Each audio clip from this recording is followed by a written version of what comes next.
Hey everyone, welcome back to Williamson Ridge Outdoors. Today we're going to be taking a look at this Everything Attachments box blade and stink bugs. And them things are out full-fledged right now. It seems like they always come out the fall of the year, but this year it is September 29th today, and it's like 90 some degrees right now, 93, 90 something. So unseasonably warm, and it's got those old stink bugs just flying all over the place. They are out everywhere. And I actually seen a Facebook post a while back that said something about it being the end of them because of a cold spell that we had, and they were pretty much gone, and you know, pretty much had wiped them out. That must have been fake, or somebody was really wrong about it, because we really have them bad right now. So anyways, back to the box blade. This is the Everything Attachments 6-foot box blade. Now, I've mentioned this before, but I've never really went in depth on this thing. So I'm going to talk about it a little bit and kind of show you a few things about it. This box blade is not sized for the tractor. And the reason for that is because originally I had a tractor before this one that was a 40 horsepower and quite a bit smaller tractor, and that's what this box blade was purchased for.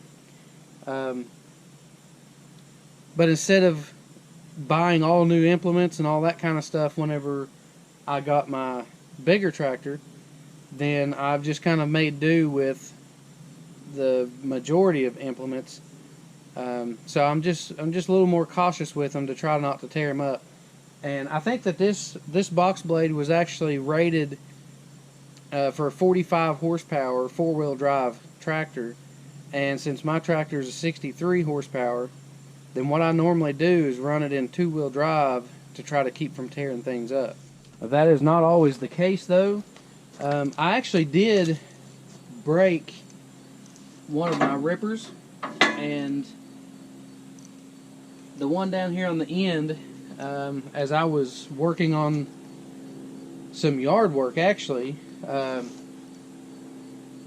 it got hung up on a root as I was going around, you know, where some trees and stuff were at, and it was on this tractor, and it was in 4-wheel drive, and when it hit that root, the tractor just did not even give or flinch or nothing, and it hooked on that tooth, and it just ripped the tooth plumb out.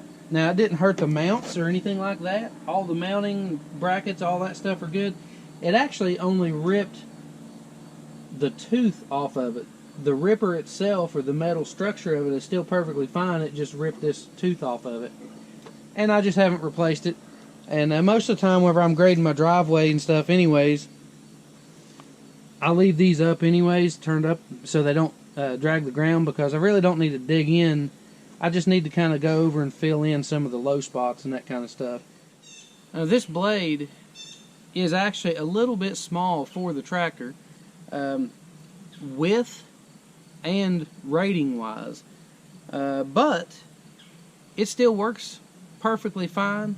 It doesn't quite take out the tire tracks for the back tires, so you do kind of have to watch that. I mean, it's close, but it would definitely be a lot better to at least have a 7-foot for this particular tractor. And you know, but the structure of the box blade is what is pretty impressive, because it has held up over the last couple years with too much tractor basically. And you know, I'm running, like I say, I am somewhat careful with it, but I'm also not afraid to really work it either. I mean, I hook a chain to this blade and pull logs and stuff with it, and I've pulled it pretty hard. So I've definitely put the blade to a lot of abuse that really, it's not made for that, but I've used it for that. And it's held up well. There's not had any welds break. Nothing has ever, you know, tried to come loose on it. But aside from that, I had to make some adjustments on the tractor to get the blade low enough to the ground, because whenever the tractor would go over a little hump, the blade would lift off the ground, even with the 3-point setting as low as it would go. And again, that's I would blame that on the blade not being sized correctly to the tractor. But like I say, I'm just trying to make do with what I've got. And, you know, eventually if this blade tears up and I bend something or break something to where it's not really repairable, or I just get to the point where I can afford to buy a better matched blade, then I will. But for right now, it's holding together and it's working pretty good. So like I say, this is the Everything Attachments 6-foot box blade, and it does have on the rear of the blade, the back of the box blade has a blade on it so that you can push backwards with the tractor and grade dirt, or on the inside of it you've got the blade on the inside so that when you're going forward that you actually gather up material in the box itself.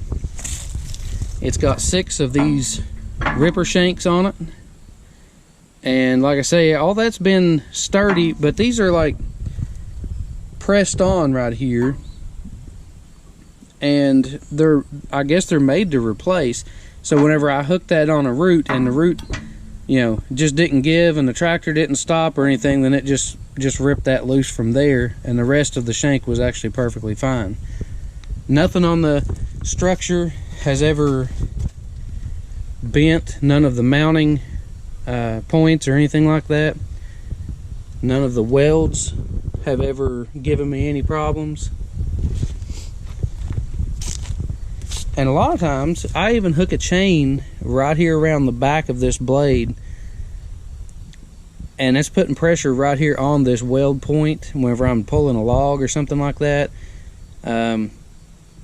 And it's never had any problems there either.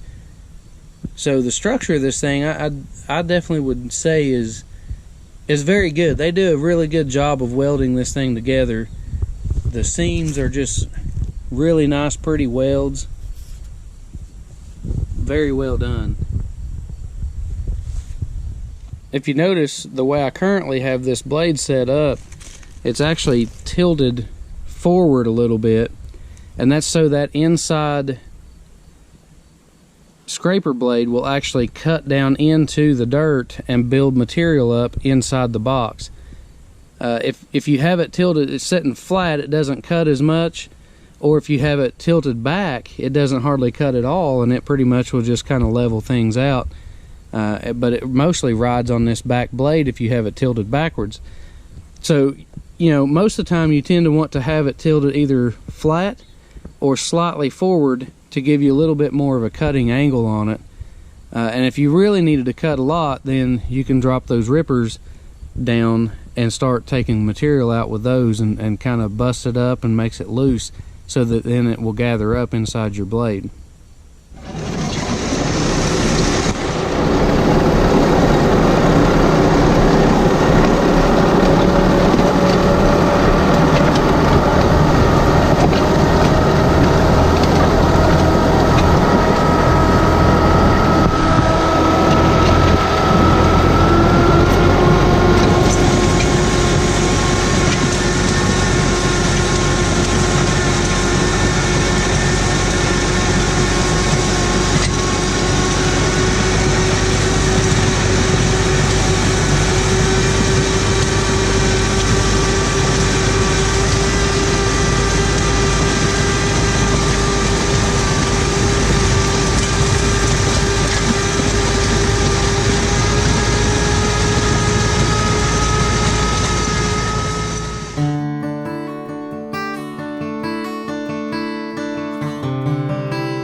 I couldn't have picked a drier day to be leveling out the driveway, but that's actually pretty good because your material will not stick to the blade. Everything just falls right out, even though it's extremely dusty.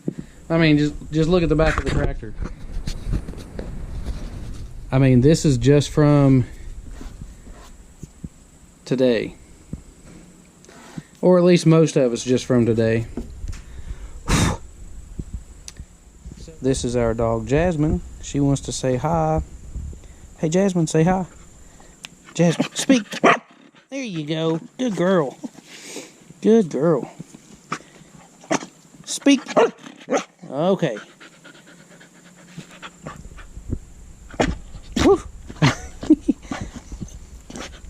Oh goodness, Jasmine, you're not supposed to jump. Yeah, so whenever it's nice and dry like this, you know, the material and everything just falls out. It fills in the holes and stuff real well, and just seems to work out the best. And now I've got my blade side to side pretty much set level. You could adjust it a little bit to tilt it to kind of put a little bit of a slope on your driveway, or even a crown on your driveway. Actually, right now my driveway is pretty much the way that I want it. So I just want the blade to kind of follow what the driveway currently is instead of trying to change it. So I just leave it flat and let it float, and that seems to work out real well for me. So that's pretty much going to wrap things up for the Everything Attachment 6-foot box blade. And if you have any questions or anything like that, leave them in the comments below, and I'll try to get back with you on that. Also, I want to make a few announcements. October 6th, we are going to be at the Paul Bunyan Lumberjack Show, and that is in Cambridge, Ohio. And this will be actually the first year that I've gone to it. I've wanted to go to it in years past, but between work and things going on, I just haven't been able to make it. And so this year, I'm going to be there, and also kind of got a surprise for that show. So I'll be taking the video camera along with me and kind of filling you in as I go. Also, update on the Cobalt 40-volt hedge trimmer. In my first video with it actually was kind of tearing up and not working real good. I took it back to Lowe's. Lowe's replaced it, and I've used it to trim a hedge so far. I haven't tried it in the same place that I was using the other one, but I had a hedge bush that was overgrown at my mom's, and I went over there and trimmed it with it, and it works like a charm. It's absolutely it works great. So I don't know if the other one was just in the process of tearing up, and it just tore up as I was using it on this fence line. But we're going to try the new one out, and I'll let you know how that all comes out and whether it works out good. So watch out for all that stuff. Subscribe to the channel if you want to follow along on all the stuff that's going on around the property and the farm. We're all the time trying to get either new equipment or new things to take a look at, review, or just try out. So anyways, that's just trying to recap of things of what's going on and things that are coming up. Make sure you subscribe to the channel, hit that thumbs up button, and thanks for watching.